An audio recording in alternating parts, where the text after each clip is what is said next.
네, 멋진 영상과 함께 오늘 행사의 시작을 알린 것 같습니다. 네, 2023 한국어 AR 경진대회 개회식에 함께 해주신 여러분 안녕하세요. 바쁘신 가운데 이렇게 또 이번 대회에 관심을 갖고 참여해주신 여러분들께 진심으로 감사와 그리고 환영의 말씀 전합니다. 네, 인사드리겠습니다. 저는 오늘 2023 한국어 AR 경진대회 개회식의 진행을 맡은 아나운서 김연진입니다. 반갑습니다. 네, 여러분들께서 지금 함께하고 계시는 2023 한국어 AI 경진대회 인공지능 모두의 소리에 귀를 열다를 슬로건으로 올해 3회차를 맞이하고 있습니다. 과학기술정보통신부에서 주최하고 한국지능정보사회진흥원이 주관하는 대회인데요. 한국어 음성인식 성능평가와 그리고 기업의 현안 문제 해결 이렇게 총 두 가지 트랙으로 구성이 되어 있습니다. 한국어 음성 분야의 발전을 도모하고 또 AI 학습용 데이터의 활용, 확산을 목적으로 하고 있는데요. 요즘 AI, 인공지능에 대한 관심이 그 어느 때보다 뜨겁고 또 많은 기업에서 AI를 활용한 그런 제품과 서비스를 보여드리고 있습니다. 그런 점에서 이번 대회는 더 의미가 깊지 않나라는 생각이 들고요. 이번 대회에 이렇게 함께해 주신 여러분들, 대회의 승패와 상관없이 여러분들 좋은 그런 결과를 얻으시길 바라겠고 무언가 얻을 수 있는 그런 시간으로 채워지기를 바라겠습니다. 다시 한번 이번 경진대회 함께해 주신 여러분들 진심으로 감사와 또 환영의 말씀 드리겠습니다. 이제 본격적으로 2023 한국어 AR 경진대회 개회식을 시작하겠습니다. 네, 먼저 개회사를 정해 볼 텐데요. 한국지능정보사회진흥원 황종성 원장님의 개회사가 있겠습니다. 여러분 안녕하세요. 한국지능정보사회진흥원 원장 황종성입니다. 2023년 한국어 AI 경진대회에 함께해 주신 참가자 여러분들과 이번 대회를 준비해 주신 모든 분들에게 진심으로 감사드립니다. 한국어 AI 경진대회는 과학기술정보통신부와 저희 한국지능정보사회진흥원이 한국어 음성인식 AI 모델의 성능 향상을 목표로 2021년부터 시작하였습니다. 올해로 3회를 맞이하고 있습니다. 음성을 통한 소통은 인간의 원초적인 소통 방식입니다. 말하는 사람 특유의 목소리, 발음, 억양 등을 통해 신원 확인은 물론 감정까지도 추론할 수 있습니다. 이러한 음성인식 기반의 소통은 인간과 AI, AI와 인간, 이 둘 사이에서도 중요한 인터페이스로 작용합니다. 애플의 시리, 아마존의 알렉사, 구글의 어시스턴트 등 AI 서비스를 이끌었던 초창기 글로벌 테크 기업들도 이런 점에서 음성인식 기술을 통한 AI 서비스를 앞다투어 출시한 바 있습니다. 국내에서도 AI 스피커, AI 상담원, AI 비서 등을 통해 음성인식 기반의 서비스 활성화를 꾀하였습니다. 하지만 음성인식 정확성, 주변 노이즈 처리 문제 등 여러 가지 한계로 인해 아직도 큰 도전을 앞에 두고 있습니다. 음성인식 기술은 시각적 또는 신체적인 불편함을 겪는 분들이나 문자를 통해 실시간 소통이 어려운 분들에게 AI 서비스에 접근하도록 해주는 주요한 기술입니다. 우리가 절대로 포기해서는 안 될 분야입니다. 최근 생성형 AI가 기술과 서비스의 변화를 주도하면서 다양한 분야에 그 영향력이 커지고 있습니다. 하지만 생성형 AI를 포함한 인공지능 서비스는 결국 인간을 위해 존재합니다. 그 사용에 있어 누구나 편리하게 사용할 수 있는 도구가 되어야 합니다. 음성은 인간의 기본적인 소통 방식입니다. 기술이 어렵다고 해서 그 사용 서비스를 만드는 것을 중단해서는 안 됩니다. 지속적인 투자와 개발을 통해 그 장벽을 뛰어넘어야 하며 이럴 때 우리나라의 AI 기술은 더욱 빛날 수 있습니다. 2023년 한국어 AI 경진대회는 음성인식 기술 향상을 위해 두 가지 부분으로 나누어 진행됩니다. 노인과 소아계층에 특화된 음성인식 성능평가가 하나이고 금융과 의료 분야의 상담 음성 데이터 기반의 기업 현안 문제 해결이 다른 한 분야입니다. 특히 기업 현안 문제 해결 분야는 금융과 기업 경영 관리 소프트웨어 산업에서 두각을 보이고 있는 KB국민은행과 더존 비즈원에서 직접 문제를 출제하였습니다. 해당 부분의 수상자에게는 각 그룹 채용 시 특전이 주어진다고 합니다. 참가자 여러분의 역량 개발과 미래 성장을 위한 좋은 기회가 될 것으로 보입니다. 오늘 참가하신 여러분들은 이미 사전 역량 평가를 통해 검증된 인재들입니다. 그런 만큼 예선과 본선에서도 가지고 계신 역량을 10분 발휘하셔서 좋은 성과를 얻기 바랍니다. 아무쪼록 이번 대회를 통해 인공지능 개발부터 서비스 기획, 음성 인식 모델 성능 향상 등 모든 부분에서 참가자 여러분들의 역량을 마음껏 펼칠 수 있기를 바라며 인공지능 산업의 발전을 위한 큰 초석이 되기를 기원합니다. 감사합니다. 네, 고맙습니다. 우리 황종성 원장님의 개회사 이렇게 만나봤습니다. 음성을 통한 소통의 중요성을 말씀해 주면서 이번 대회 특징과 또 의미를 여러분들께 잘 전해주신 것 같습니다. 우리 참가자 여러분들의 역량을 잘 발휘하시길 바라겠고요. 네, 말씀 주신 것처럼 AI, 그 인공지능 산업의 또 중요한 일꾼으로서 그 역량을 또 잘 발휘하고 앞으로 또 여러분들의 미래를 응원해 주셨습니다. 고맙습니다. 다음은 주제 강연으로 또 넘어가야 할 것 같은데요. 올해 주제 강연은 카이스트 AI 대학원 주재걸 교수님께서 준비를 해주셨습니다. 대규모 생성형 AI 모델 기술 동향에 대해서 발표를 해주시겠습니다. 안녕하세요. 한국어 AI 경진대회 참가자 여러분. 오늘 대규모 생성형 AI 모델 기술 동향에 대해 말씀드릴 카이스트 AI 대학원 주재걸 교수입니다. 바야흐로 지금 우리들은 대규모 데이터를 통해 학습한 생성형 AI의 시대에 살고 있습니다. 생성형 AI는 다양한 텍스트나 이미지 등을 인공지능 기술이 자유자재로 생성할 수 있는 기술을 의미합니다. 최근에는 대표적인 텍스트 기반 생성형 AI 서비스인 챗GPT가 타임지에 표지를 장식하기도 했고요. 이미지 기반 생성형 AI 서비스를 활용하여 만든 그림은 미술대회 우승까지도 하는 시대가 되었습니다. 이러한 놀라운 능력을 보이는 생성형 AI는 지난 10여 년간 굉장히 빠르게 발전했습니다. 기존에는 성능이 매우 낮았던 영상인식 대회에서 2012년도에 등장한 딥러닝 기반 모델이 높은 인식 성능을 보이며 우승을 한 사례가 있었고, 이를 기점으로 딥러닝 기반의 인공지능 기술이 빠르게 발전하기 시작했고요. 2016년에는 여러분이 많이 알고 계시는 알파고와의 바둑 경기가 있었죠. 이후 딥러닝 모델의 한 종류인 트랜스포머라는 모델이 발표되며 자연어 처리 분야의 어려운 문제들을 효과적으로 풀 수 있게 되었고요. 이러한 트랜스포머 모델은 구글의 버트 모델을 거쳐 오픈 AI의 GPT 등의 대규모 모델로 빠르게 확장되며 이 시점부터 생성형 AI 기술 또한 비약적으로 발전하게 됩니다. 그래서 작년부터는 고품질의 그림을 그려내고 유창한 언어를 자유자재로 생성하는 생성형 AI의 시대에 이르게 되었습니다. 생성형 AI의 대표주자인 챗GPT를 써보신 분들이 아마 많으실 텐데요. 챗GPT는 단 5일 만에 사용자 수 100만 명을 달성하는 기록을 세우기도 했습니다.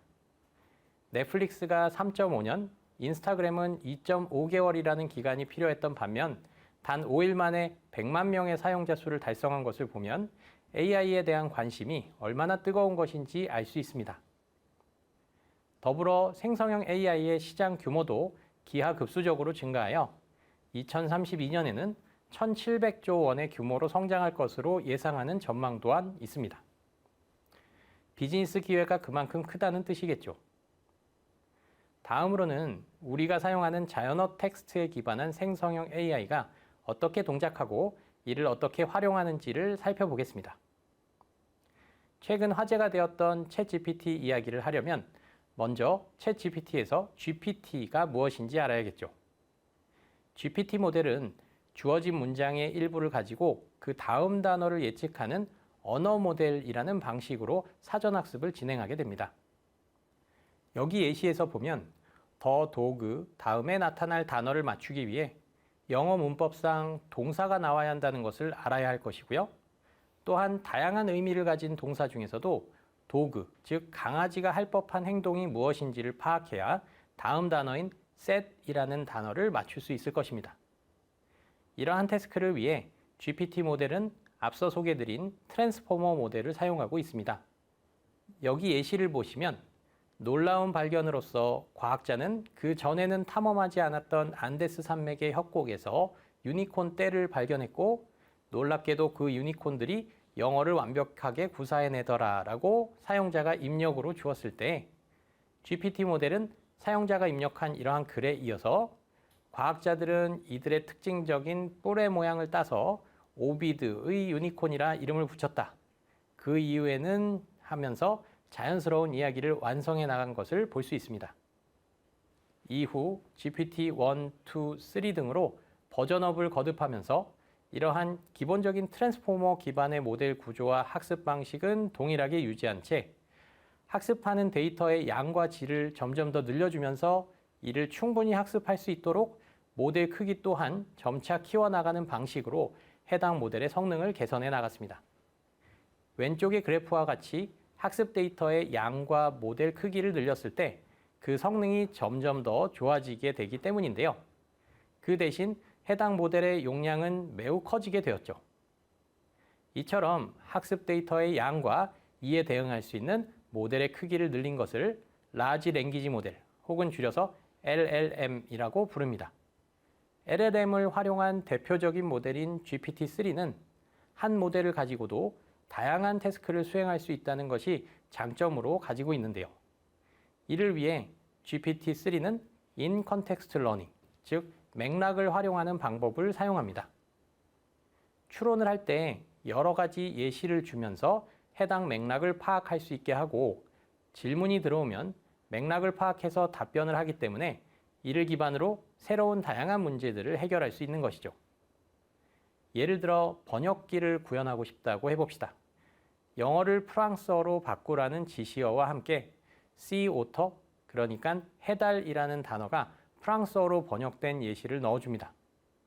이렇게 예시를 넣어준 후 그 다음에는 치즈가 프랑스어로 무엇인지 물어본다면 지시어와 이러한 예시를 활용해서 추가 학습 없이 유연하게 번역이라는 문제를 해결할 수 있습니다. 여기서 몇 개의 학습 데이터를 예시로 제공했는가에 따라 그 예시를 한 개만 넣었다면 원샷, 여러 개 넣었다면 퓨샷, 아예 넣지 않았다면 제로샷으로 분류하며 태스크를 해결하기 위한 지시어와 예시를 포함한 이러한 텍스트를 프롬프트라고 부릅니다. GPT-3는 다양한 방면에서 활용이 되었는데요. 생성형 AI가 대규모의 프로그램 코드를 학습했을 때에는 여기에 보이는 것처럼 코드의 일부만을 작성하고 나머지를 한 단어 한 단어 완성해가는 식으로 하게 되면 이렇게 코드의 자동 완성 태스크를 수행할 수 있습니다. 그리고 이러한 GPT 기술을 활용하여 사람의 언어를 알아듣고 대답하는 생성형 AI 서비스인 챗GPT로 확장되었습니다. 이처럼 사람의 언어를 알아듣고 대답하는 생성형 AI는 여러 형태로 활용될 수 있습니다. 궁금한 질문에 답변을 제공하기도 하고 원하는 언어로 번역을 할 수도 있습니다. 더불어 데이터베이스에서 원하는 데이터를 뽑아줄 수 있도록 하는 SQL 쿼리문을 생성하기도 하죠. 자, 그렇다면 이렇게 다양한 분야에서 활용 가능한 챗GPT가 과연 어떻게 만들어졌는지 알아보겠습니다. 챗GPT는 범용적인 지식을 사전 학습한 GPT-3 모델을 기본으로 하여 인스트럭션 튜닝을 수행하였습니다. 인스트럭션 튜닝은 태스크 프롬프트를 더 잘 이해하는 모델을 만들기 위하여 해당 모델을 추가 학습하는 것을 의미하는데요. 여러 종류를 두고 분류를 하는 문제나 번역, 요약 등 무언가를 새롭게 생성하는 문제 같은 여러 태스크에 대한 학습을 추가적으로 실시하였고 이를 통해 모델이 프롬프트의 의도를 더욱 잘 이해하고 관련성이 높은 답변을 생성할 수 있게 되었죠. 하지만 기존의 프롬프트 튜닝은 분류나 번역 등 기존의 자료를 기반으로 학습을 진행했기 때문에 사람들의 다양한 질문들을 모사할 수는 없었습니다. 그래서 이러한 한계를 뛰어넘고자 사람들을 활용하여 더 다양한 질문들을 준비하고 이에 해당하는 대답을 만들고 또한 이러한 답변의 품질을 평가하고 모델 성능을 더욱 끌어올릴 수 있는 RLHF라는 것을 활용하였습니다. RLHF 혹은 Reinforcement Learning from Human Feedback의 가장 기본적인 단계인 첫 번째 단계에서는 여러 가지 창의적인 질문들이 모여 있는 질문에 사람이 직접 답변을 만들고 이를 학습에 활용합니다. 예를 들어 6살 아이에게 달에 착륙하는 방법을 설명해달라 같은 질문에 사람이 대답을 준비하고 이러한 답변을 통해 해당 모델을 학습시키는 것이죠. 하지만 이 경우 너무 많은 노동력이 필요하고 정답이 없는 문제는 해당 답변을 작성하는 방법도 여러 가지이다 보니 학습에 한계가 있다는 문제가 발생합니다. 그래서 그 다음 단계로 사람이 직접 GPT에게 프롬프트의 정답을 알려주기보다 GPT가 생성한 결과물의 품질을 사람이 점수를 매기고 이를 바탕으로 개선하게끔 학습하는 방법을 생각해 볼 수 있을 것입니다. 하지만 이 역시 많은 노동력이 필요한 만큼 AI를 활용한 방법을 활용하게 되는데요. 어떤 주어진 프롬프트와 이에 대한 다양한 답변에 대해 어떤 것이 더 적절하고 좋은 품질을 가지는지에 대한 순위를 매긴 해당 정답 데이터들을 만들었다면 어떤 답변이 더 좋은 답변인지 예측해 줄 수 있는 점수 측정 모델을 학습할 수 있을 것입니다. 그러면 이를 바탕으로 주어진 프롬프트에 대해 생성된 답변에 대해 그 품질에 대한 점수를 매기고 해당 점수를 개선시키는 방법인 강화학습을 활용하여 모델을 추가적으로 파인 튜닝하게 되면 최적의 답변을 도출하는 모델을 만들 수 있을 것입니다. 이러한 학습 과정을 거쳐 챗GPT는 높은 성능을 낼 수 있었는데요. 덕분에 다양한 문제들을 질문과 답변의 형태로 해결할 수 있게 되었습니다. 하지만 복잡한 질문에 대해서는 질문에 맞춰 정확하게 대답하지 못하고 틀린 답변을 내놓는 경우도 많습니다. 특히 프롬프트, 즉 질문을 어떻게 제공하느냐에 따라 그의 답변이 달라지는 양상을 볼 수 있습니다. 이러한 점 때문에 어떤 프롬프트를 활용하는 것이 최적의 결과를 낼 수 있는지에 대한 고민이 필요하게 되고 이를 프롬프트 엔지니어링이라고 부릅니다. 그중 한 가지를 소개해 드리겠습니다. Least to Most 프롬프팅은 어려운 문제를 챗GPT가 바로 풀게끔 하지 않고 해당 어려운 문제를 여러 개의 작은 문제로 단계별로 쪼개어서 풀게끔 하는 것이 목표가 됩니다. 주어진 질문을 더 작은 질문으로 챗GPT로 하여금 스스로 분리하게끔 하고 이렇게 분리된 각각의 작은 질문들을 단계적으로 다시 챗GPT에게 물어봄으로써 더욱 더 정확한 답변을 이끌어내는 것이죠. 이러한 프롬프트는 단순히 질문을 잘하는 것에만 그치지 않고 이를 활용하여 자연어 프로그래밍을 하는 것처럼 활용할 수도 있습니다.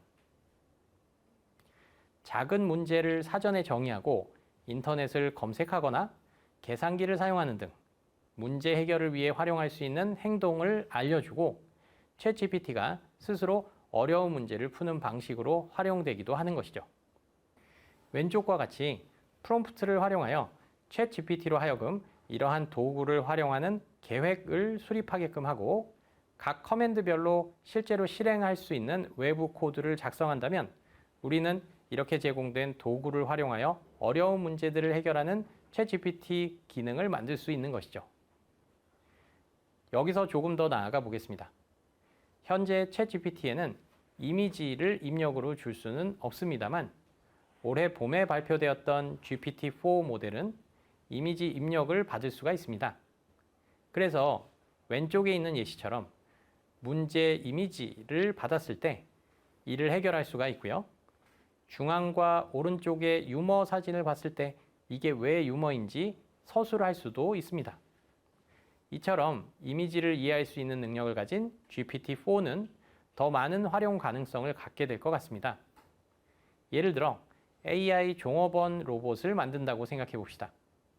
어떤 사람이 손으로 가리키면서 어떤 것을 가져와 달라고 요청하면 그러한 음성을 텍스트로 전환하고 또한 동시에 카메라를 통해 들어온 이미지를 GPT-4가 분석하여 이 상황에서 무엇을 해야 하는지에 대한 계획을 수립하고 실행할 수 있을 것입니다. 지금까지 텍스트 기반의 생성형 AI에 대해 알아보았습니다. 텍스트 기반 생성형 AI는 다음 단어를 맞추는 언어 모델을 기반으로 하고 있으며 학습 자료의 크기와 모델의 크기가 커지는 라지 랭귀지 모델 혹은 LLM이 등장하며 보다 높은 성능을 보여주고 있습니다. 생성형 AI는 프롬프트, 즉 질문을 활용하여 목표하는 다양한 태스크를 수행할 수 있으며 프롬프트에 따라 답변이 달라지는 만큼 이러한 프롬프트를 잘 구성하는 것이 중요합니다. 또한 인스트럭션 튜닝은 다양한 프롬프트를 활용하여 학습을 통해 해당 프롬프트의 의도를 더 잘 파악하는 모델을 만드는 방법이고, 마지막으로 이러한 프롬프트를 활용하여 자동화 및 과제를 해결할 수 있는 플래닝 혹은 계획이라는 기법에 대해서도 함께 배워보았습니다. 다음에는 본 대회의 주제와 밀접한 관련을 가지는 대규모 음성 인식 AI 기술에 대해 간단히 말씀드리겠습니다. 자동 음성 인식 시스템, 줄여서 ASR이라고 불리는 기술은 사용자 음성을 자연어 형태로 변환하는 기술인데요. 이러한 ASR 기술 또한 앞서 말씀드린 챗GPT 모델과 유사하게 대규모 데이터를 학습 데이터로 사용하여 음성 인식 정확도를 올려주는 사전학습 모델이 존재하는데요. 대표 모델인 웨이브2백 모델의 경우 이러한 모델이 음성 자연어쌍으로 된 병렬 데이터가 없이도 대규모 음성 데이터만을 사용하여 해당 데이터의 일부를 가려주고 이를 예측하도록 하는 자가지도 학습 방식을 사용합니다. 또한 이러한 음성 인식을 위한 사전학습 모델은 챗GPT를 만든 오픈AI에서 최근 발표한 위스퍼라는 모델을 통하여 그 성능이 비약적으로 발전했는데요. 이 모델은 앞에서 말씀드린 웨이브2백 모델에 비해 훨씬 더 큰 규모의 다국어 음성 및 텍스트 데이터를 통해 학습함으로써 음성 인식뿐만 아니라 해당 음성 데이터를 다른 언어로 막바로 번역까지 할 수 있는 능력을 보여주었습니다. 아마 이번 대회에서도 많은 참가자분들께서 이런 대규모 사전학습 모델을 많이 활용하게 되지 않을까 합니다. 다음으로는 이미지 기반의 생성형 AI에 대해 간략히 알아보겠습니다. 현재 이미지 기반 생성형 AI에서 주로 사용되고 있는 핵심 기술은 디퓨전 모델 혹은 확산 생성 모델입니다. 이 확산 생성 모델은 완전한 잡음에서부터 조금씩 잡음을 없애면서 이미지를 완성해 나가는 방법으로 저희가 말을 타고 있는 우주 비행사라는 입력을 주면 여기서 보이는 것처럼 무작위적인 잡음으로만 이루어진 이미지를 만들어주게 되고요. 그러한 이미지로부터 어떤 해당 텍스트를 반영한 유의미한 이미지로 잡음을 제거하는 과정을 통해 이러한 생성 기능을 수행합니다. 이처럼 잡음을 조금씩 없애면서 생성하는 방식은 마치 석상에서 조금씩 조각하여 조각상을 만드는 것과 유사한데요. 하나의 학습된 잡음 제거 모델이 있고 완전한 잡음으로 이루어진 이미지로부터 조금씩 잡음이 제거된 이미지를 추론하게 되고 이렇게 잡음이 일부 제거된 이미지로부터 조금 더 잡음이 제거된 이미지를 다시 한번 추론하는 방식으로 마지막에는 완성된 이미지를 생성해 줍니다. 이러한 이미지를 생성할 수 있는 확산 생성 모델에는 추가적인 텍스트나 이미지를 조건으로 주입할 수가 있는데요. 예를 들면 말을 타고 있는 우주 비행사라는 텍스트를 입력해서 해당 이미지를 생성하는 예시가 이에 해당할 것입니다. 이러한 텍스트 기반의 이미지 생성 모델을 학습하기 위해서는 이미지와 함께 그 자연어 설명이 같이 있는 대규모의 텍스트 및 이미지가 매핑되어 있는 데이터에 기반한 학습이 필요합니다. 이렇게 학습된 확산 생성 모델은 보시는 바와 같이 텍스트 입력이 주어졌을 때 아주 놀라운 결과물들을 생성해내는데요. 예시와 같이 잠재된 우주와 같은 추상적인 표현을 생성해내거나 갠달프가 천둥번개를 소환하는 그림처럼 자연어 입력을 잘 이해하고 있는 모습을 보여줍니다. 비슷하게 만약 피카소가 그린 최후의 만찬이라는 입력을 넣으면 피카소의 특징과 최후의 만찬이라는 구도가 들어있는 그림을 생성해 줍니다. 이는 확산 생성 모델이 피카소의 화풍과 최후의 만찬 그림을 잘 이해하고 있고 그것에 기반하여 새로이 창작해낼 수 있는 능력이 있음을 보여줍니다. 이러한 확산 생성 모델은 단순히 이미지와 텍스트 간의 생성뿐만이 아니라 다른 형태의 입력을 활용한 응용이 가능한데요. 예를 들어 저희가 이미지의 특정 부분을 가려주고 새로이 그 부분을 그린다거나 아니면 이미지의 일부분을 복원하는 등의 형태로 활용이 가능합니다.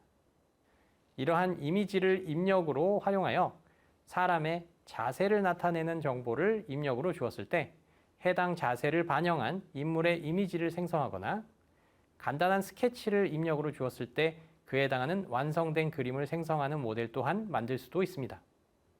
또한 이 분야에서 많이 연구되고 있는 기술로서 여기 있는 예시처럼 저희가 특정 강아지의 여러 사진을 모델에게 주면 해당 강아지가 등장하는 여러 다양한 사진을 저희가 원하는 대로 생성하는 기술 또한 발표되었습니다. 해당 기술을 활용하면 아래 그림처럼 특정 인물의 사진이 주어졌을 때 이 인물이 등장하는 영화 장면을 만들거나 다른 텍스트를 추가 조건으로 주어서 해당 의미를 반영한 이미지를 생성하는 것이 가능해집니다. 지금까지 이미지 데이터를 대상으로 한 생성형 AI에 대해 말씀드렸습니다. 저희는 확산 생성 모델이라는 완전한 잡음으로 이루어진 정보로부터 이미지를 조금씩 만들어가는 모델을 알아보았고요. 이러한 확산 생성 모델에 추가적으로 텍스트를 조건으로 주어서 해당 텍스트를 잘 반영한 이미지의 생성 예시 또한 확인해 보았습니다. 추가적으로 이미지를 복원하거나 스케치로부터 완성된 그림을 생성하는 등 다양한 형태로 이러한 확산 생성 모델을 적용하는 방법을 소개해 드렸습니다. 이번 강연에서 우리는 최근 변화를 주도하고 있는 대규모 생성형 AI에 대해 알아보았습니다. 다양한 태스크에서 이러한 대규모 모델을 효과적으로 활용하는 것이 개개인의 경쟁력에 있어서 점점 더 중요해지고 있는 만큼 앞으로 이를 어떻게 활용하고 그 과정에서 나타나는 여러 문제를 어떻게 개선할 수 있을지 다 함께 고민해 보시면 좋을 것 같습니다. 그럼 경청해 주셔서 감사합니다. 네, 고맙습니다. 주제 강연 우리 카이스트 AI 대학원 주재걸 교수님께서 여러분들께 말씀해 주셨는데요. 대규모 생성형 AI의 효과적인 활용이 중요하다라고 또 마무리 말씀을 해 주셨습니다. 전체적으로 이 생성 AI의 그 트렌드, 흐름에 대한 동향 여러분들께 전해 주시면서 특히나 이번 대회 또 음성인식 AI 관련해서 웨이브 투백 모델과 위스퍼 모델도 언급해 주셨는데요. 여러분 잘 활용하셔서 이번 대회 또 열심히 함께 해 주시기를 부탁드리겠습니다. 네, 주재걸 교수님 고맙습니다. 네, 이어서 한국어 음성 인식 성능 평가에 대해서 알아보겠습니다. 우리 기조 발표를 해주실 파워보이스 정희석 대표님을 만나보겠습니다. 네, 안녕하세요. 2023년 한국어 AI 경진대회 트랙 1 노인과 소아계층에 특화된 음성인식의 기조 발표를 맡게 된 파워보이스 정희석입니다. 저는 오늘 이 자리에서 음성인식 기술에 대한 기본적인 개요와 그리고 음성인식 기술의 발전 역사, 그리고 어떻게 활용되고 있는가에 대한 간략한 소개를 드리고자 합니다. 먼저 음성인식 기술은 인간과 기계가 그리고 인공지능이 가장 자연스럽게 소통할 수 있는 의사소통의 수단입니다. 음성인식 기술의 기본 구성은 음성에 나타나는 소리 데이터를 기반으로 전처리기를 통해서 소리에서 나타나는 특징점을 추출하고 잘 학습된 언어 모델과 학습 모델을 통해서 코드화해서 문자열로 표현해주는 기술입니다. 이러한 음성인식 기술은 1950년대부터 연구가 활발히 이루어져서 벨 랩을 통해서 0에서부터 9까지 숫자 인식기로 1세대 음성인식 기술이 발전이 되었고요.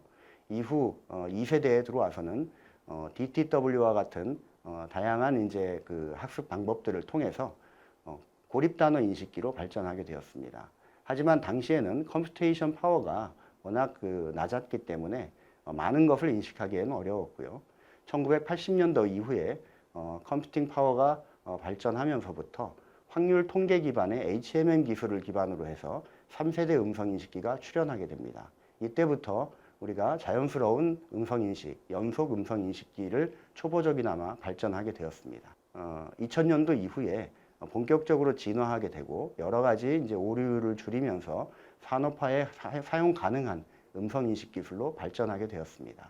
음성인식 기술은 4세대에 들어서 꽃을 피우게 되는데요. 현재 2007년 이후부터 발전하게 됩니다. 특히 스마트폰의 등장과 그리고 플랫폼 회사들의 빅테크 기업들의 출현, 그리고 대용량의 서버, 이런 것들을 기반으로 우리가 수년간 데이터를 수집해야 되는 수고로움이 불과 한두 시간 그리고 하루 이틀 만에 방대한 양의 데이터를 수집하게 되고, GPU와 같은 고속의 병렬 처리 연산기를 통해서 그동안 연구로만 머물렀던 신경망 이론들이 안고 있던 다양한 문제를 해결하면서 딥러닝이라는 새로운 기술을 발전시키게 되었고요. 이러한 것들을 기반으로 해서 많은 이제 인식 기술의 진화를 보였습니다.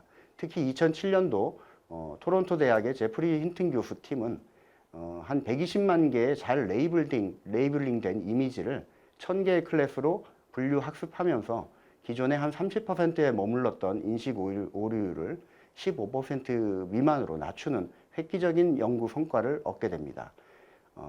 이것은 이후에 구글의 이미지넷을 통해서 5%대의 낮은 인식률을 갖도록 만들어졌고요.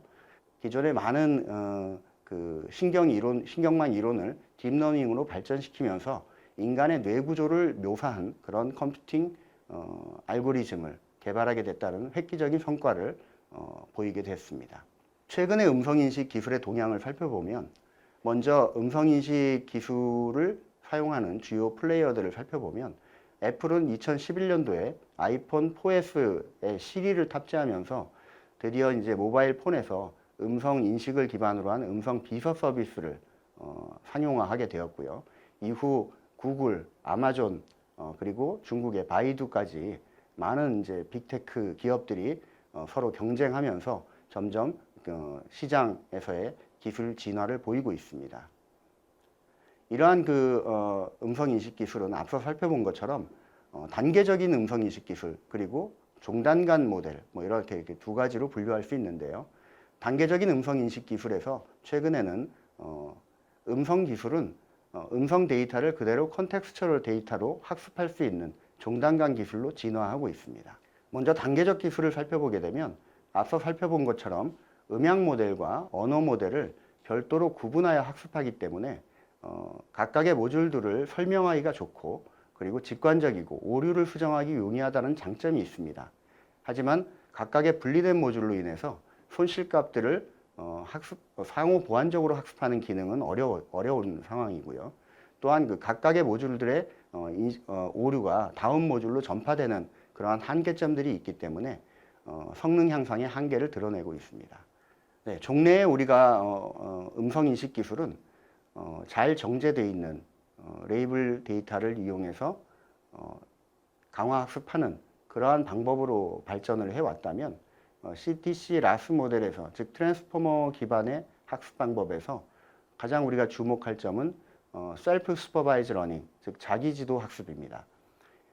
이것은 인간이 언어를 학습하는 가장 자연스러운 과정을 모사하는 기술로서요, 정제되지 않은 대량의 데이터를 자기지도 학습을 통해서 학습을 하고, 잘 정제된 소량의 데이터로 파인 튜닝을 하면, 즉 강화 학습을 하면 충분한 성과를 얻을 수 있다는 획기적인 연구 결과를 보여주게 됩니다.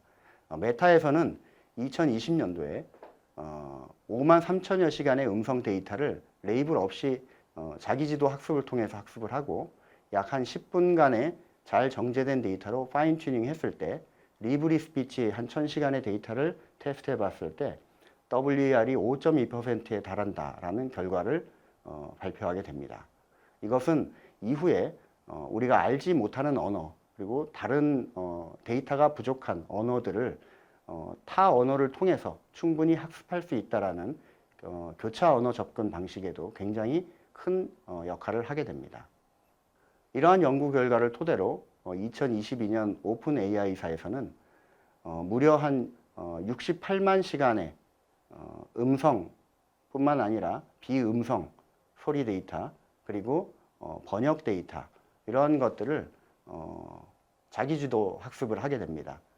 그래서 이제 무려 영어를 포함한 전 세계 한 4천여 가지의 언어를 학습하는 그런 결과를 가져오게 됐고요. 다행히 이 안에 한국어 데이터가 한 8천여 시간이 포함이 되어 있습니다. 영어를 제외하고는 한 7번째로 많은 양의 학습 데이터를 갖게 되었고요. 이것을 기반으로 우리가 지금 알고 있는 소타 수준의 높은 인식률을 보여주는 위스퍼라는 엔진을 발표하게 됩니다. 이름처럼 위스퍼는 주요 특징이 음성 인식뿐만 아니라 다양한 노래 인식, 그리고 번역, 말 그대로 속삭이는 음성도 높은 인식률을 보여주는 그런 특징들을 보여주고 있습니다. 이렇듯 여러 가지 이제 그 하이브리드한 음성 인식 기술들, 그리고 자기 지도 학습의 기술 발전, 이런 것들을 기반으로 여러 가지 엔진들이 발표되고 있는데요. 최근에 조인트 CTC 그리고 AED, 즉 어텐션 기반의 엔코더 디코더 모델들이 발표가 돼서 여러 가지 이제 성능들을 보여주고 있고요. 좋은 성능들을 보여주고 있고요. 이런 것들이 이제 그 최근에는 2020년도 이후부터는 각각의 이제 그 학습 데이터와 실험 데이터를 통해서 소타 수준의 높은 인식률을 보여줍니다. 일반적으로 인간이 언어를 인식하는 인식률이 인식 오류율 WER이 약 한 5% 수준에 달한다고 합니다. 그런 것에 비하면 지금 현재 기계학습을 통해서 인공지능이 음성 인식을 하는 수준이 무려 한 1.4%, 2% 미만으로 굉장히 큰 의미를 갖고 있는 것이죠. 지금 보시는 화면은 웨이브 투 벡터 2.0이 보여주는 소타의 결과고요. 약한 WER, 물론 실험 데이터에 준하는 거지만 1.4%에 달한다라고 발표를 보고 있고요. 다음 위스퍼입니다. 위스퍼의 경우에는 약 한 1.9%의 인식 오류율을 보이는 것으로 보여지고 있습니다. 위넷 2.0의 경우에는 약 한 1.5% 정도의 인식 오류율을 갖는 것으로 소타 수준으로 나타나고 있습니다.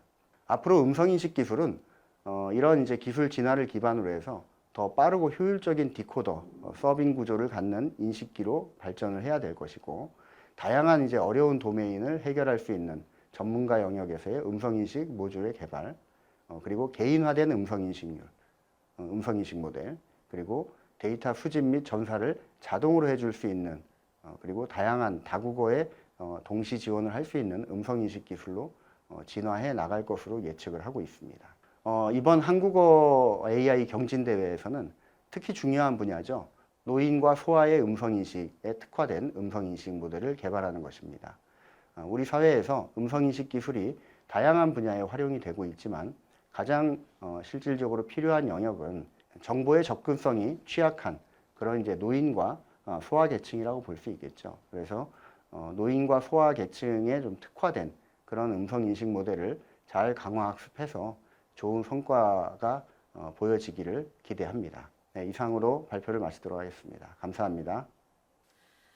네, 고맙습니다. 파워보이스 우리 정희석 대표님께서 또 멋진 발표를 해주셨습니다. 이번 대회 노인과 소아계층을 대상으로 또 음성인식 모델 여러분들이 또 학습해서 이렇게 또 멋진 그런 대회 내용을 또 보여주실 것 같다라는 말씀해 주셨는데요. 그 외에도 인간이 인식하는 음성과 또 AI가 인식하는 비율이 그렇게 차이가 나지 않는다는 점이 굉장히 놀라웠던 것 같습니다. 이렇게 또 기술의 진화에 대한 이야기, 그 동향에 대해서 살펴볼 수가 있었습니다. 우리 정희석 대표님, 네, 귀한 말씀 고맙습니다.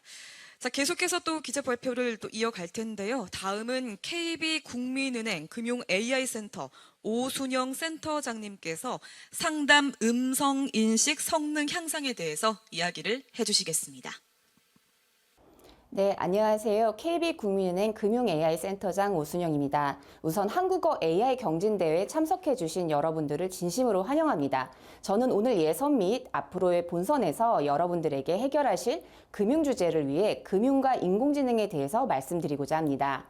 생성형 AI는 사실 최근에 새로운 기술은 아니지만 작년 11월 말 챗GPT를 시작으로 실제 사람만이 할 수 있을 것 같은 다양한 텍스트 기반의 창작물들을 비롯해서 이미지, 영상, 그리고 코딩까지 다양한 영역에서 지난 과거와 다른 매우 향상된 인공지능을 보여주면서 특이점이 오고 있다고 말씀드릴 수 있을 것 같습니다. 더불어 AI 모델의 사이즈 역시 LLM이라고 부를 정도로 커지면서 다양한 영역에서 범용적으로 인공지능을 활용할 수 있을 것이라는 가능성도 보여주었습니다. 그리고 지금은 각 분야별 특화하여 조금은 경량화하면서 최적의 모델 사이즈를 찾아가는 방향으로 흐름이 형성되어 있다고 볼 수 있습니다. 그렇기 때문에 과거의 인공지능과 달리 인공지능의 민주화라고 말할 수 있을 정도로 개인이나 기업 입장에서도 쉽게 인공지능에 접근하고 기술의 혜택을 받을 수 있게 되었습니다. 좋은 비즈니스 모델이 있다면 다양한 AI 서비스를 만들 수 있게 된 거죠. 물론 기술은 상향 평준화되어 있으면서 그 접근성 역시 좋아졌습니다. 금융에서의 인공지능에 대한 기대와 현실은 어떨까요? 금융산업의 패러다임 변화의 중심엔 데이터와 인공지능이 있습니다. 특히 인공지능은 은행을 비롯한 금융 분야에서 많은 새로운 기회를 만들어내고 수익성을 비롯한 다양한 성장 방향의 핵심 동력이 될 것입니다. 특히나 작년 2022년 하반기, 2023년 현재까지 AI 기술 관점에서는 많은 변화들이 있었는데 기술적인 변화도 상당히 컸지만 AI 기술을 바라보는 시각, 사업화 및 활용에 대한 마인드셋 역시 큰 변화가 있었다고 할 수 있습니다. 각 산업별로 AI의 목표점이 있을 텐데요. 금융 분야의 경우 크게 자동화, 개인 맞춤화, 보안이 중요한 목표가 될 수 있을 것 같습니다. 자동화를 통해 효율성을 극대화하며 인적 부하를 최소화하고 개인 맞춤화를 통해 고객 만족을 극대화하면서 동시에 고객 이탈을 최소화합니다. 또한 보안 측면에서 예측 추론 성능을 극대화하며 불명확성을 최소화하고자 합니다. 이미 다양한 금융 관련 서비스 영역에서 AI 기술들이 적용되고 있고 실질적인 비용, 생산성 등 다양한 성과 리포트가 나오고 있으며 앞으로는 좀 더 전사적이고 총체적인 AI 활용이 예상됩니다.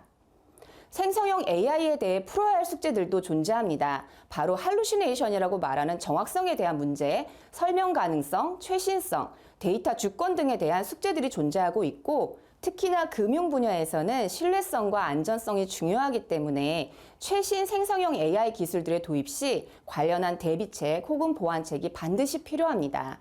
하지만 현재의 생성형 AI를 포함한 AI 기술들의 성능은 과거와 비교할 수 없을 정도로 많이 향상되었고 그렇기 때문에 현재의 문제점들을 최대한 노출하지 않도록 혹은 관련 대응이 가능한 형태로 대고객 서비스보다는 금융사 내부에서의 활용 검토가 우선적으로 고려되고 있습니다.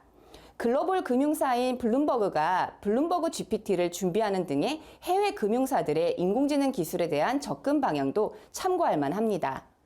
금융에서의 신뢰성과 안정성 등은 여러 번 강조해도 부족함이 없을 것입니다. 그런 측면에서 금융 분야에서도 책임감 있는 인공지능 활용을 위한 가이드라인이 있으며 관련 가이드라인을 준수하여 AI 기반 금융 서비스들을 만들고 있습니다. 특히나 생성형 AI의 활용에 있어서는 AI 거버넌스에 대한 준비가 매우 중요하다고 할 수 있고 AI 모델에 대한 성능, 편향성, 설명 가능성을 비롯하여 데이터의 정합성, 정확성 등을 잘 챙겨야 합니다. 저희 KB금융에서 바라보고 있는 인공지능을 잠깐 설명드리자면 금융에는 다양한 정형 데이터와 비정형 데이터들이 존재하는데 KB국민은행에서 금융 AI센터가 특히 주목하고 있는 부분은 비정형 데이터입니다. 고객과의 보다 정확한 소통과 공감을 통해서 보다 빠른 고객 가치를 제공하고 다양한 금융 환경의 변화를 비정형 데이터로부터 분석하고 이해하고자 하는 것인데 국내 금융권 최초의 금융 특화 모델인 KB스타를 시작으로 KBAI OCR, KBNMT 등을 통해서 다양한 은행 내부 고객인 행원과 저희 외부 고객분들을 위해 활용하고 있습니다. 또한 KB의 생성형 AI인 KBGPT에 대한 부분 역시 현재 다양한 모델에 대한 테스트 및 활용 방안을 모색 중에 있습니다. 미래 금융에서의 인공지능은 어떤 방향과 마인드셋으로 가야 할까요? 생성형 AI에 대한 금융에서의 활용 범위들은 크게 특징별로 보자면 초안, 검색, 챗봇, 코드, 요약에 활용될 수 있을 것으로 보이며 금융사 본연의 역할뿐만 아니라 사회적인 기여에 대한 요구도 있기 때문에 이에 대해 인공지능을 통한 기여 역시 가능하며 KB금융 역시 금융 분야에서의 인공지능은 수익성뿐만 아니라 사회적 책임 관점에서 금융 소외 고객까지 포용하는 방향으로 발전해 나갈 수 있도록 하겠습니다. 마지막으로 오늘 예선에 참가하시는 팀들의 좋은 성과를 기대합니다. 감사합니다. 네, 고맙습니다. 이렇게 또 발표 들어봤습니다. KB국민은행 금융 AI센터 오순영 센터장님의 발표 함께 하셨고요. KB의 AI의 특징에 대해서 또 말씀해 주셨습니다. 비정형 데이터. 금융산업에서도 우리가 AI 기술 참 많이 사용을 하는데 이 특징에 대해서 말씀해 주셨고 무엇보다 이 내용 중에서 인공지능의 민주화라는 단어가 굉장히 또 와 닿는 것 같습니다. 여러분들이 그 민주화를 또 이끄는 여건이 되지 않을까라는 생각을 하면서 또 다음 발표를 청해 보겠습니다. 이어서 더존 비즈온 플랫폼 사업 부분 송호철 대표님께서 비대면 진료를 위한 음성인식 성능 향상에 대해서 이야기를 해주시겠습니다.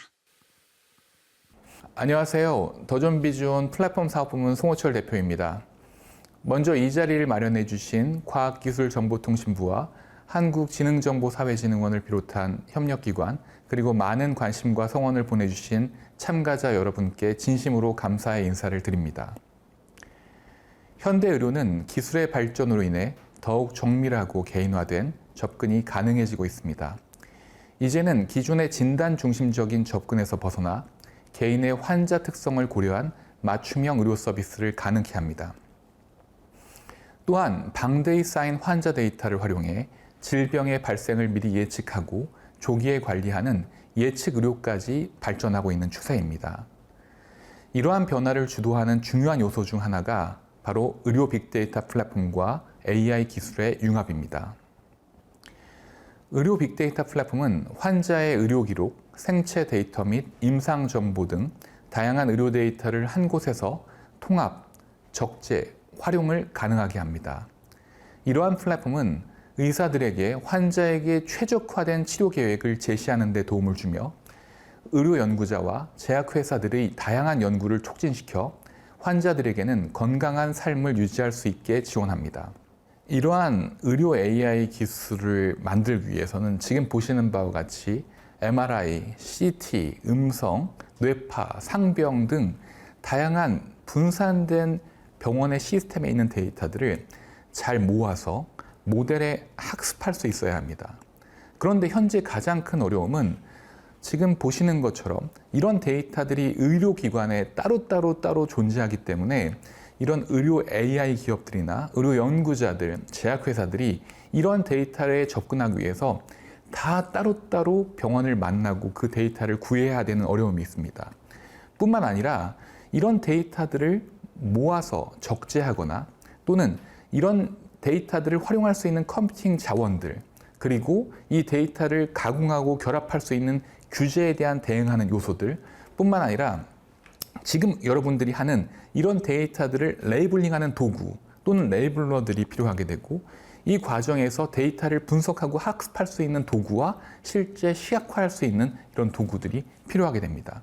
그런데 이런 것들이 현재 모여서 존재하지 않기 때문에 우리는 이런 것을 한꺼번에 제공할 수 있는 이런 정밀 의료 빅데이터 플랫폼을 통해서 실제 병원과 이 정밀 의료 플랫폼이 데이터들을 서로 계약을 통해서 다 모아서 이 데이터를 활용하는 주체들에게 제공하는 것이 필요합니다.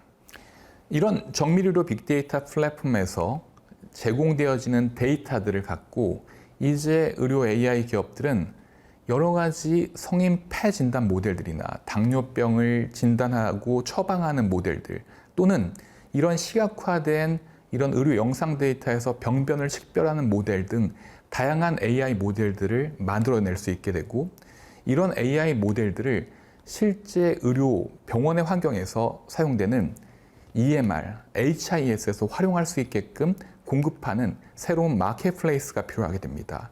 우리는 이런 마켓플레이스와 연결되어 있는 HIS, EMR들을 제공하고 이 안에서 지금 여러분들이 만드는 다양한 보이스 EMR을 위한 여러 모델들이 활용될 수 있게끔 될 것입니다.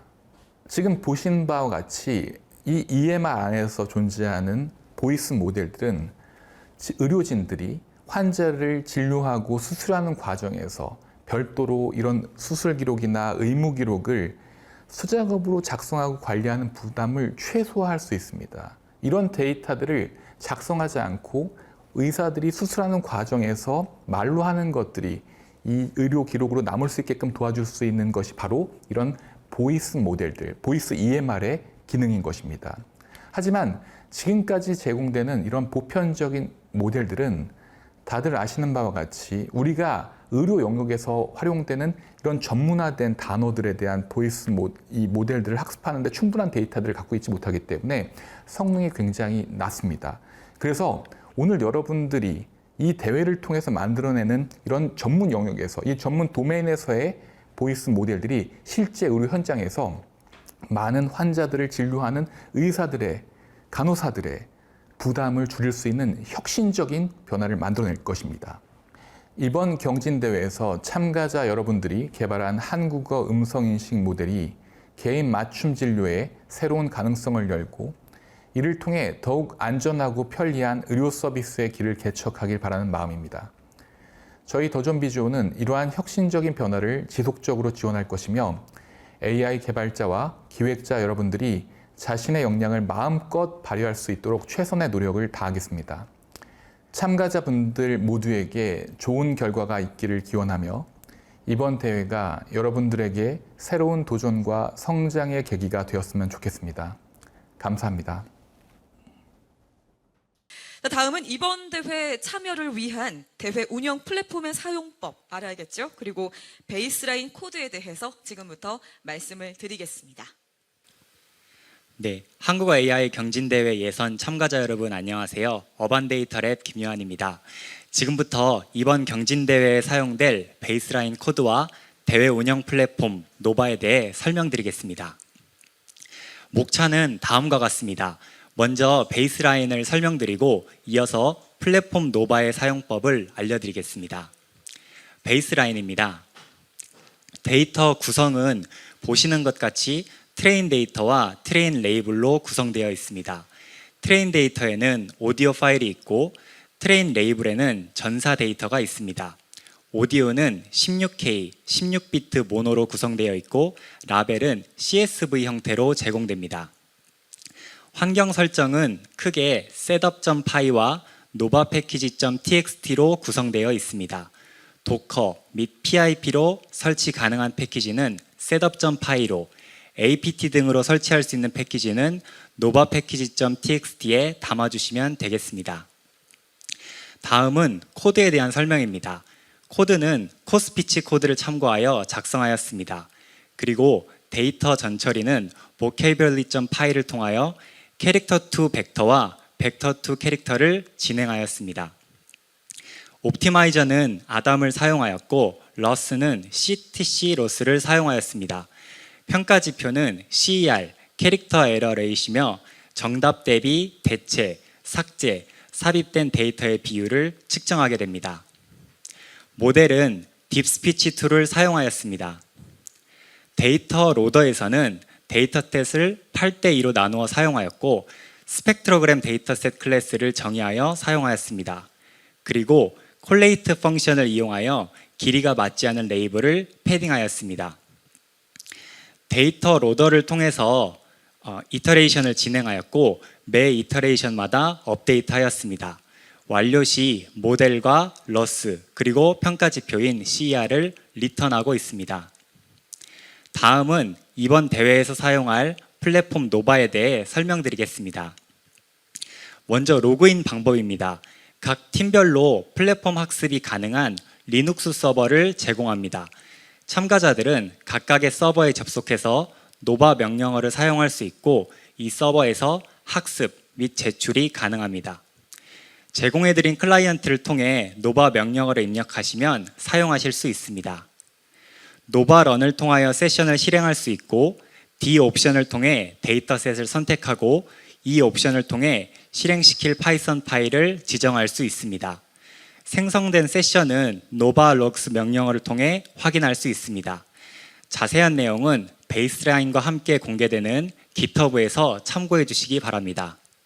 마지막으로 세션 제출 방법입니다. Submit T 옵션을 통해 학습된 모델에 대한 제출 테스트를 실행할 수 있습니다. 이때 제출 결과는 리더보드에 반영되지 않으며 시간 제한 또한 적용되지 않습니다. 반면에 노바 서밋을 하게 되면 제출 세션이 실행되며 결과가 출력된 후 리더보드에 등록됩니다. 추가적인 문의는 대회 문의 게시판에 올려주시면 답변 드리겠습니다. 다들 좋은 결과 있으시길 응원하겠습니다. 감사합니다. 네, 고맙습니다. 여러분, 이 내용 잘 확인하시고 좋은 결과 얻으시기를 바라겠습니다. 네, 이렇게 대회 운영 플랫폼 사용법과 그리고 베이스라인 플랫폼인 노바에 대한 이야기 여러분들 함께 하셨고요.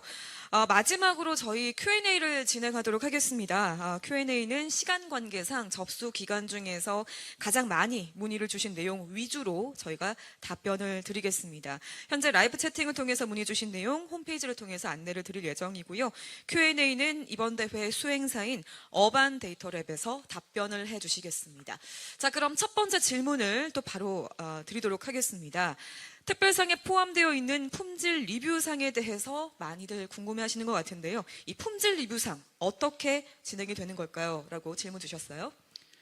품질 리뷰상의 경우 본선 대회 기간 중 본선 진출자분들을 대상으로 저희가 제공해드린 학습 데이터 품질에 대한 서면 질의를 진행할 예정입니다. 또한 제출해주신 서면 질의를 통해 별도의 평가를 진행하고 시상 예정입니다. 네, 답변이 되셨을 거라고 생각합니다. 본선 대회 기간 중에서 이제 본선 진출자를 대상으로 서면 질의를 진행을 하고 이 서면 질의를 통해서 별도의 평가를 하겠다라고 말씀을 해주셨고요. 자, 이어서 두 번째 질문 만나보겠습니다. 트랙 1 시상 중에 이 학생부라고 명시되어 있는 부분이 있습니다. 여기에서 이 학생부가 의미하는 범위는 과연 어떻게 되는 걸까요? 라는 질문입니다. 네, 문의 주신 내용 답변 드리겠습니다. 학생부는 대학생 이하로 구성된 팀이고 일반부는 학생부에 속하지 않은 다른 모든 팀을 의미합니다. 여기서 대학원생은 일반부에 포함되므로 대회 진행하실 때 참고해 주시기 바랍니다. 네, 두 번째 질문에 대한 답변 고맙습니다. 일반부에 포함이 되는 것은 대학원생부터이기 때문에 이 대학생은 학생부에 포함이 된다는 것 여러분들 인지를 해주시면 감사하겠습니다. 내가 어느 부분에 속하는지 확인해 주시고 진행을 해주시면 될 것 같고요. 자, 이제 마지막 질문이 될 것 같아요. 별도의 문의 게시판이 보이지가 않습니다. 문의는 전화나 메일로만 가능한가요? 라고 또 질문을 보내주셨네요. 문의 게시판의 경우 로그인 후 트랙별 상세 페이지에 들어가시면 문의 탭이 활성화되어 있는 걸 확인하실 수 있습니다. 데이터 관련이나 기술적인 문의사항은 문의사항을 이용해 주시면 더 빠른 답변을 받으실 수 있으므로 로그인 후 문의 게시판을 이용해 주시기 바랍니다. 네, 고맙습니다. 문의 게시판 이용해 주시면 될 것 같습니다. 참가자분들의 문의사항에 대해서 이렇게 또 친절하게 답변을 들을 수가 있었습니다. 어반 데이터랩에서 답변 주셨습니다. 고맙습니다. 네, 감사합니다. 네, 추가적인 문의사항은 또 대회 홈페이지 문의 게시판에 남겨주시면 저희가 빠르게 답변을 드리도록 하겠습니다. 마지막으로 저희 예선과 관련해서 궁금하신 부분이 또 많으실 것 같아요. 예선 대회 관련 내용을 대회 홈페이지 공지사항과 참가 신청 메일로 전달드렸습니다. 여러분 꼼꼼하게 잘 확인해 주시기를 부탁드리겠습니다. 네, 저희 이렇게 해서 2시부터 이렇게 개회식 여러분들과 함께하고 있습니다. 긴 시간 이렇게 귀한 시간에 오늘 참여해주신 여러분 다시 한번 진심으로 감사드립니다. 다음 주 수요일이죠. 10월 18일 오후 2시부터 2023 한국어 AI 경진대회 유튜브 채널에서 또 웨비나를 진행을 할 예정입니다. 인공지능과 음성인식에 대한 강연 여러분들을 위해서 준비가 되어 있으니까요. 잊지 마시고 10월 18일 꼭 참여해 주시기를 부탁드리겠습니다. 자, 마지막으로 이 남은 대회 기간 동안 여러분들의 역량 마음껏 발휘하시고 또 잘 진행을 하셔서 11월 17일이죠. 이때 열리는 시상식에서 좋은 결과로 다시 만나 뵙기를 바라겠습니다. 자, 이것으로 2023 한국어 AI 경진대회 개회식을 마치도록 하겠습니다. 지금까지 진행해 저는 아나운서 김연진이었습니다. 함께해 주신 여러분 고맙습니다.